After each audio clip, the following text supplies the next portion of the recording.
let's take a very simple thing. So let's say we have a G minor. The first thing to do is be sure you can play the arpeggio over a G minor. Okay, so very simple minor triad arpeggio would be this. You don't have to go up, you can stay in position. And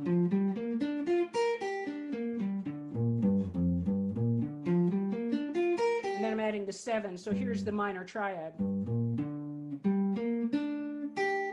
So staying in just one shape. Or, like I said, you can add the 7, which would be the F.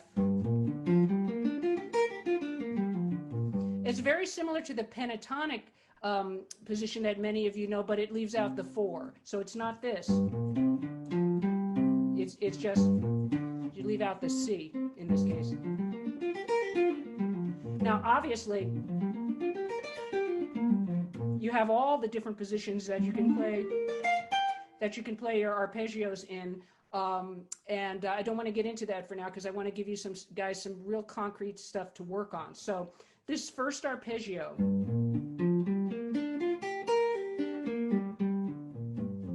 if you can get that under your fingers and start using it, that'll be really, really important because, once you're playing arpeggios over the chord itself, you can start adding scale tones. So let me give you an example. Let's say I got a G minor going. So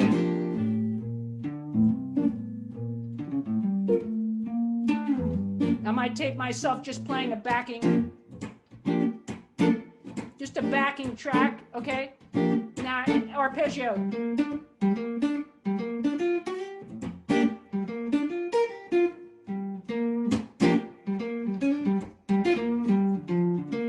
Okay, that's just arpeggio.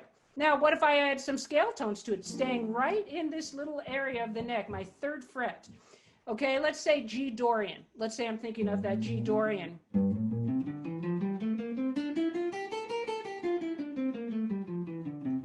Which is basically F major starting on the G.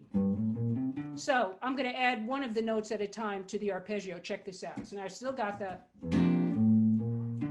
or tape yourself playing a basic swing rhythm is good to start with. Okay, now I'm going to add just one note to the arpeggio. I'm going to add the 9, the A.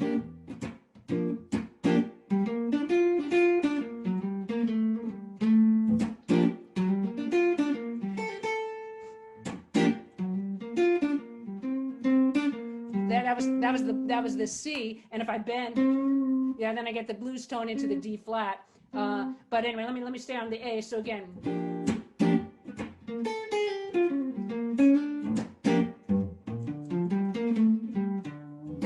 Okay, now how about if I add the E, which is the 6 of the G minor? So again, I'm just going to play that arpeggio and then add that note E to it, the 6.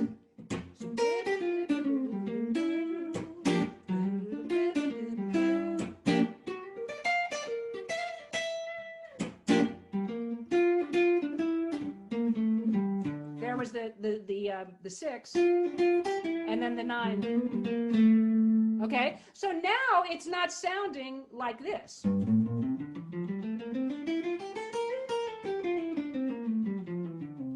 no matter how fast and groovy you play your scales and with all the patterns, and all that stuff, oddly, when you play scales, it sounds like scales. That's a joke, guys. And so, but now as I add the scale tones one at a time, that doesn't mean I can't do a very dense line. Like,